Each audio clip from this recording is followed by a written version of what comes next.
السلام علیکم ورحمت الله. محترم ورونو، شیخ صاحب محترم امین الله محمدي صاحب ان شاء الله ټول ملګري به پیژنئ. دوی یو عظیم کار شروع کړی، هغه د مسجد آبادي ده. نبی صلی الله علیه وسلم چې کله مدینې ته هجرت وکړو نو اولینی کار چې کوم شروع کړی هغه مسجد و، ځکه دغه ځای نه خیر خورېږي، دې ځای نه د مسلمانانو هغه اصلاح دې ځای نه کېږي. نو دوی ما هغه کاوش هغه ترتیب برابر کړی ان شاء الله. د دوی ځای د دوره روډ مجیب ټاون سره نږدې هلته ځمکه اخیستې. محترم ورونو، او تاسو ته معلوم دی چې دا ځمکې هلته ارزانه نه دي، ډېر قیمتي ځمکه ده هلته. تقریبا څه د پاسه 2 کروړ روپۍ هغوی ځمکه اخیستې چې 1 کروړ یې پکې ورکړي دي.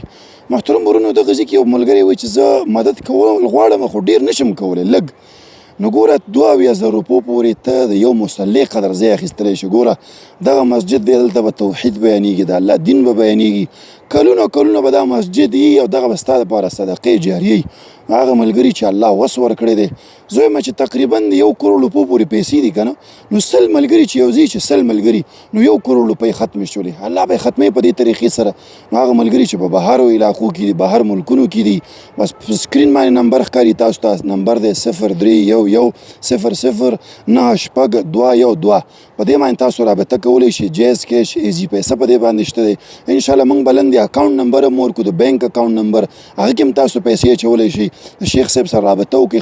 خپله یو کس وایي چې نه زه دغه ځای خپله یو ځلي ګټل غواړم، راشي شیخ به هم دې ځای ته بوځي، هغه کاغذونه به در وښي اعتماد دپاره چې لکه واقعا دا ځای اخیستل شوی.